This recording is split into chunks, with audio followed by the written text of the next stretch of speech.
l'idée de faire une projection presse avec la presse sénégalaise, histoire de donner l'opportunité aux journalistes sénégalais de regarder le film.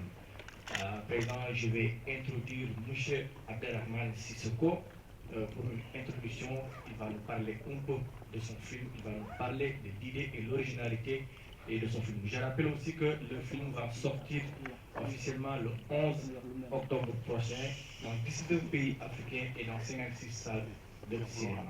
Monsieur Sissoko, bonjour. Merci encore une fois de plus d'être là ici à Dakar, au Sénégal. Merci aussi pour l'opportunité que vous offrez à la presse sénégalaise pour regarder ce film Black Tea que vous venez de sortir récemment. À présent, je vous remets la parole en vous laissant avec la presse sénégalaise pour un échange fructueux à ce qui concerne votre film Black Tea. Merci beaucoup. Merci beaucoup. Bonjour tout le monde. Je voudrais d'abord, avant même de parler de Black Tea, vous dire que être à Dakar, être aujourd'hui ici, en tant que cinéaste africain, c'est un moment très important parce que le Sénégal, c'est un pays de cinéma. Le Sénégal a offert, non seulement à l'Afrique, mais au-delà de l'Afrique, des œuvres immenses avec des metteurs en scène dont j'ai eu la chance de rencontrer. Je vais citer La fierté d'un continent au-delà, Sambé Ousmane, Djibril Diop Mabedi, Samba Félix, William Baye, etc., Moussa Senapsa, et Mansour Sorawat, qui sont de ma génération. Et je pense que c'est important que le pays soit le porte-drapeau du cinéma. Le Sénégal fait partie de ça. Mais je suis aussi ému d'être là, tout simplement en tant que citoyen africain. Et j'ai le sentiment que j'arrive dans un pays dont tout le continent peut être fier aujourd'hui, avec ce qui s'est passé récemment dans notre pays, qui pour moi je l'associe comme une victoire africaine, un peu comme la bataille d'Adwa en Éthiopie, qui était une victoire africaine, parce que c'était une bataille contre l'envahisseur italien. Et les récents événements dans notre pays, j'ai eu à l'occasion de m'exprimer là-dessus en disant que nous faisons confiance à ce pays, et que, parce que c'est un grand pays, un pays qui peut trembler, mais il ne tombera pas, parce qu'il y a des bases qui sont solides, qui sont là, et donc j'avais cette confiance. Et la suite a prouvé effectivement que le Sénégal a gagné. La population sénégalaise, le Sénégal tout entier qui a gagné, et nous, en tant qu'Africains, on est fiers de ça. Et je voulais saluer et me rabaisser devant cette force de la jeunesse. Et bien évidemment, quand il y a une jeunesse comme ça, digne, forte, qui se bat, et c'est pas facile, et qui va continuer à se battre. Parce qu'une élection ne résout pas tout. Mais cette jeunesse, elle a été exemplaire dans le continent. Et au-delà de la jeunesse, c'est parce qu'il y a une génération aussi de parents, d'intellectuels sénégalais dans ce pays, d'écrivains, d'artistes dans tous les domaines, qui ont été là. Et c'est ça mon émotion aujourd'hui d'être là. C'est très important pour moi d'être au Sénégal, de m'adresser à vous, avec Black Tea, qui est mon dernier film, après Timbuktu, pour ceux qui connaissent un peu ma filmographie. Et quelques années se sont écoulées avant que je fasse ce film. Mais c'était un film important pour moi, et tout film que nous faisons est important. Mais particulièrement Black Tea, parce que ça me sortait du continent pour, encore une fois, évoquer l'Afrique d'une autre façon. L'Afrique est un continent qui nous est tout cher. Et il n'est pas à nous seuls en tant qu'Africains. L'Afrique se dépasse elle-même. Et donc, il était important pour moi de montrer au-delà de difficultés qui peuvent se passer ça et là, au-delà des conflits qu'on peut aussi souvent citer, qui sont parfois meurtriers pour ce continent, et qui parfois se passent dans une forme d'indifférence. La guerre du Soudan est une tragédie africaine. Au-delà de ça, c'est un continent qui arrive à se tenir debout. Au-delà de tous les drames que nous voyons quasi quotidiennement et dans la Méditerranée, mais c'est un continent, malgré tout, qui est debout et qui se bat au quotidien. Cette bataille au quotidien, et elle est tenue par les jeunes filles et les jeunes garçons, elle est tenue par la jeunesse. Et donc moi je suis fier de ça, et c'est pourquoi j'ai essayé de montrer dans Black Tea un continent qui veut une sorte d'égalité, de rapport les uns avec les autres. Voilà la trajectoire de Black Tea, et je suis là pour en parler avec vous. Merci pour m'avoir introduit. Merci beaucoup, M. Sissako, pour cette belle introduction. Merci encore aussi pour l'attention que vous portez pour le Sénégal. Maintenant, on va procéder à la série de questions-réponses entre les journalistes et le réalisateur Abdelrahman Sissako. Je rappelle que vous avez une belle filmographie. On se souvient des Jeux, Octobre et Tombouctou et tant d'autres films qui ont marqué l'Afrique et l'histoire du cinéma africain. Encore une fois, félicitations à vous et merci beaucoup. Alors maintenant, la série de questions-réponses est ouverte. S'il y a quelqu'un qui veut poser une question, il se présente. On a. Bonjour, monsieur Abdelrahman Sissako, bonjour Anne Badara. Bonjour. Moi c'est Adjara Sissé, je suis journaliste à la 2STV. Bienvenue au Sénégal et merci pour ce beau film. Déjà, on voit très bien que ce film parle d'identité. Il y a aussi d'autres thématiques qui reviennent, comme l'immigration, l'acceptation et surtout le mariage ou les relations des couples mixtes. Pourquoi ces questions étaient importantes pour vous? Ça, c'est ma première question. Et pourquoi également le choix de la langue qui était vraiment diversifiée? On voit de l'anglais, mandarin, le français et oui, voilà, des langues qui partent et qui reviennent. Et on sent très bien qu'on est en train clairement de parler de culture profonde à travers la langue. Donc j'aimerais bien comprendre comment ce processus a été établi, puisque je pense que ça n'a pas été facile, niveau casting, d'avoir cette facilité dans la langue.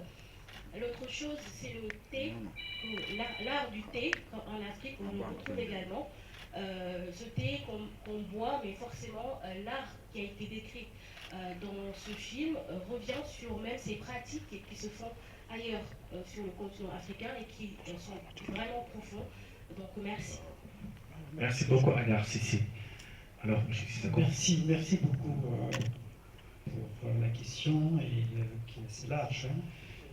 Je dois dire tout d'abord que si on prend le personnage de Aya dans ce film, il était important pour moi de parler de la femme de façon générale. Et il n'y a pas une particularité africaine, je trouve pas ça, parce que le personnage d'Aya, on le retrouve dans d'autres personnages dans ce film, que ce soit Ying, qui est divorcée, que ce soit Doué, la coiffeuse. Donc, tous ces personnages féminins nous montrent combien dans nos sociétés, les femmes peuvent se battre dans leur quotidien. Et que cette particularité, c'est pas seulement l'Afrique.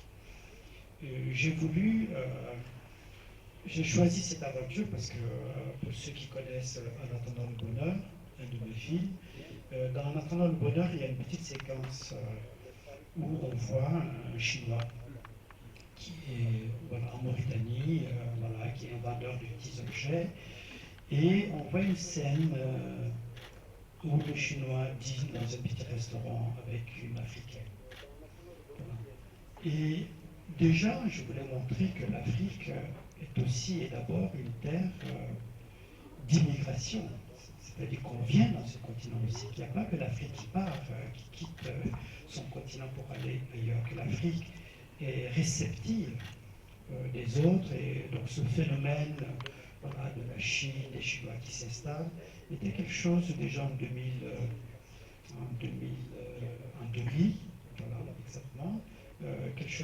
Donc j'ai abordé l'immigration dans ce sens-là. Donc plus de 20 ans après, j'essaie de montrer quelque part au reste du monde que le monde n'est pas seulement Washington, Paris, Londres, etc. Voilà. Le monde est vaste et que l'Afrique n'est pas seulement dans ces capitales dont on parle seulement, mais que l'Afrique est ailleurs aussi. Et moi, j'allais souvent en Chine, j'ai vu comment il y avait une immigration très forte dans cette ville qui s'appelle Guangzhou, comment les jeunes filles et les jeunes garçons viennent, voilà, travaillent, achètent des choses, répartent. Vraiment une dynamisme extraordinaire. Et quand les gens sont là-bas, ces jeunes qui viennent, ils apprennent, ils parlent chinois, ils discutent avec les Chinois. Donc, ce dynamique, ce monde qui existe, qui est à peu près, qu'on le veut ou non, l'avenir, en fait. Quand je dis l'avenir, c'est pas la Chine et l'Afrique et l'avenir de l'humanité, mais c'est une donnée qu'il faut véritablement en tenir compte. Et ça, c'était important. Et je fais un cinéma, même si Black Tea, c'est vraiment une histoire d'amour ou non-amour, voilà, ou une histoire aussi où le sujet du rejet de l'autre est présent. Et, mais c'est aussi un film qui cherche à avoir une force, voilà, avoir une force de la jeunesse, une force africaine. Et bien évidemment, quand on va à Guangzhou, quand on voit, et la réalité s'impose. À Guangzhou, il y a des francophones, des anglophones, voilà, on parle chinois, on parle français, on parle anglais, on parle lingala, on parle kiswahili, etc. Donc c'est ça aussi, cette dynamique et qui, à mon avis, était important pour moi parce que l'humanité, de toute façon, n'est que rencontre. Voilà, toute humanité, c'est rencontre. C'est parce que quelqu'un est parti là, un jour, a rencontré telle personne, et voilà, un enfant naît. Nous sommes tous nés d'une rencontre quelque part. Et ces rencontres peuvent avoir une dimension géographique différente, mais c'est l'humanité qui se construit comme ça. Et parfois, et on en a connu, il y a des rejets avec la rencontre de l'autre. Je préfère ne pas utiliser le terme racisme et tout ça, mais je dirais le rejet de l'autre, la méconnaissance de l'autre, la peur que l'autre peut créer parce qu'on ne le connaît pas. Et là, l'artiste doit toucher ces sujets-là et le montrer s'il le peut. Satisfaite. Le thé. Alors, le thé dans Black Tea, c'était... je voulais d'abord montrer que Aya s'intéresse à l'autre, à la culture de l'autre. Et elle veut construire quelque chose. Et donc, elle choisit le thé. Elle le dit d'ailleurs, je viendrai un jour chez moi, je vais construire, je vais créer un espace de thé. Mais le thé, symboliquement aussi, pour nous en Chine, était très important. Moi, je voulais montrer qu'elle était capable d'embrasser la culture de l'autre. Voilà, ça, c'est important. Et ça, c'est plutôt une force d'aller vers l'autre, d'embrasser sa culture, c'est pas une faiblesse. Je voulais montrer Aya comme ça, mais aussi sur un plan du dispositif cinématographique, créer dans cette cave, dans ce sous-sol, ce dispositif d'apprentissage du thé, donner à ces deux personnes une forme d'intimité pour se connaître, se rapprocher petit à petit, et que le toucher arrive. Parce que ça, c'est important. C'est important de faire... voilà, c'est un cinéma qui ne montre pas forcément que les gens s'embrassent et que c'est ça l'amour. C'est pas ça. Il y a le respect de l'autre, il y a voilà, une quête de quelque chose avant de se lancer dans une aventure beaucoup plus complexe qui est de se marier, etc. Et donc, le thé permettait ça, permettait ce rapprochement entre deux. Et c'est là d'ailleurs, si vous vous rappelez, c'est dans un moment de toucher que Liben, le fils, arrive et voit que son père est en lien avec une autre femme qui n'est pas sa mère, etc. Donc, ça ne gêne pas. Et d'ailleurs, vous voyez, pour ceux qui se rappellent, dans la scène peut-être c'est une question qui viendra, dans la scène presque à la fin du film le dîner d'anniversaire. Et même si c'est une situation raciste, de rejet des grands-pères, mais c'est Liben qui a 20 ans, qui fête ses 20 ans, qui dit non à son grand-père, qui dit non à une génération. Ça veut dire que les générations d'aujourd'hui sont capables de changer le monde qui vient et qu'il faut faire confiance. Merci beaucoup. Y a-t-il quelqu'un d'autre? Présentez-vous. Merci à Aboubacar Damba-Sissoko, APS. La question que j'aimerais poser, c'est que ça fait longtemps, vous le rappelez, parce que dans la scène, dans Erema Kono, le chinois est ouvre chez lui les tournées ici en Afrique. Vous pensez faire un film sur les relations, du guillemets, Chine-Afrique, en tout cas les rencontres entre ces deux peuples. Ça fait très longtemps. Et pourquoi ça ne s'est fait que là, à ce moment? Peut-être que le cinéma, c'est des opportunités, oui, qu'on saisit, où il y a des urgences concrètes. Mais pourquoi ce film-là ne se fait que maintenant, alors que depuis une quinzaine ou une vingtaine d'années, vous pensez à ce sujet-là qui est une problématique de nos sociétés depuis peut-être un quart de siècle maintenant? Merci. Non, c'est une bonne question. Et moi, j'ai une approche. Si vous regardez un peu ma filmographie, je ne fais pas beaucoup de films.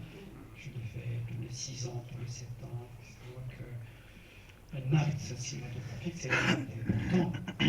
Et que je prends peut-être le temps de mûrir les choses, de faire un travail, de chercher. Et voilà, les choses arrivent. C'est comme un enfant qu'on fait tardivement, à la limite. Ça peut arriver dans la vie. Et les choses ne sont pas si schématisées. Mais entre Timbuktu 2014 et Black Tea, il y a presque 8 ans de tournage, mais entre ces 8 ans, je vous informe que j'ai un fils qui a 9 ans, donc c'est important pour moi, et d'être avec un enfant, et aussi, pour certains qui ne le savent pas, j'ai fait un opéra à Paris qui s'appelle l'Opéra du Boli, qui a été un acte très important, et au cœur de Paris, dans un théâtre à Paris, où je raconte le vol d'un fétiche Bambara qui se trouve au Cameroun. Et ce qui est extraordinaire, aussi possible, et qu'il faut saluer, cet opéra a été possible parce qu'il y a une volonté de certaines personnes qui sont en France, qui sont des Français, qui donnent la parole à moi et qui fait un acte politique à travers un opéra. J'aurais voulu que cet opéra puisse voyager en Afrique. Ce n'est pas le cas, parce que les politiques ne sont pas là pour des choses comme ça, et c'est ça qui est dommage. Il y a d'autres qui arrivent à nous accompagner dans la création artistique, comme l'opéra ou les films, mais nos pays n'ont pas vraiment une grande vision de tout ça. S'il y avait une grande vision de tout ça, je pense que beaucoup de jeunes qui ont aussi une dimension pas seulement politique, mais politique, qui ont envie de faire des films. Pour qu'on fasse des films, pour qu'on fasse plus de films, il faut qu'il y ait une réelle industrie, une dynamique, que ces films soient financés, produits. Et ça manque. Et j'ai pas vu le temps passer. Et je considère aussi que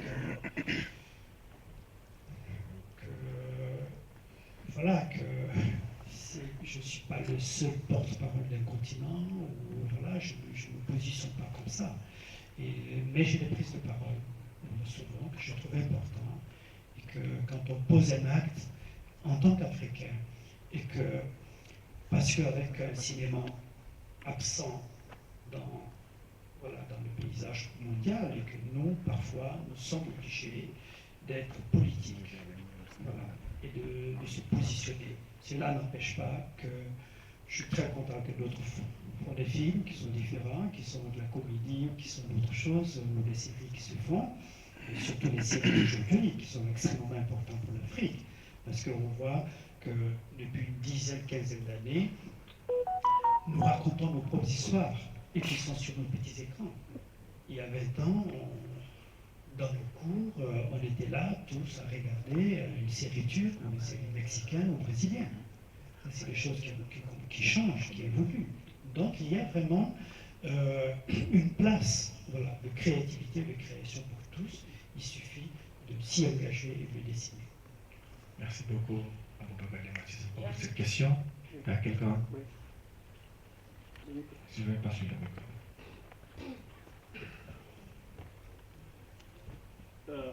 Bonsoir. Je suis de Vision Africaine TV Barokassi. La question que je pose à M. l'auteur de ce film, face à la croisée des cultures et aux linguistes, c'est-à-dire aux sémantiques linguistiques qui se posent dans ce film, quel est l'impact de ce film économiquement, et culturellement et politiquement, et face aussi à l'existence présentement de l'intelligence artificielle. Est-ce que ce film peut-il faire la concurrence, ou bien de quoi vous visez exactement pour faire face à l'intelligence artificielle? Bon, je vais répondre par la dernière question. Moi, je pense qu'il faut pas faire face, il faut contourner les choses ou utiliser les choses de façon générale. Chaque outil qui arrive dans ce monde qui change très vite est un bon outil si on l'utilise dans le bon sens. Voilà.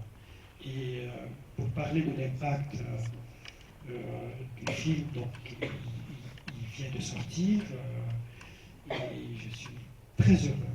Je suis vraiment très heureux. Non seulement j'ai été accompagné par des productions en France, mais aussi ce film a été porté par Gaumont pour la sortie française et la vente internationale. Le film a été vendu dans beaucoup d'endroits, beaucoup de pays. Il y a des sorties qui se font, plus ou moins avec des succès, avec moins de succès. Mais vous savez, faire un film, c'est aller à la rencontre de l'autre. Voilà, c'est partager quelque chose, partager une vision. Ce public, parfois, est nombreux, parfois il est moins. Mais moi, je pense qu'un regard, un seul regard porté sur une chose, peut se multiplier à plusieurs. Et voilà, et transformer les choses. J'ai voulu vraiment un film qui va à la rencontre. Oui. Et donc, je le disais au début, faire un film qui est à Dakar aujourd'hui, qui est aussi un des pays qui a des salles de cinéma. Et alors qu'il y a une quinzaine d'années, il n'y avait plus de salles de cinéma. Dans certains pays, il n'y a pas de salle de cinéma. Dans mon pays, il n'y a plus de salle de cinéma. Il y a des salles de cinéma au Sénégal. Ça se fait. Et donc, que ce pays montre ce film est quelque chose d'important. Et c'est pourquoi votre présence est très importante pour nous. Et vous ne les voyez pas, mais j'ai le dos cassé.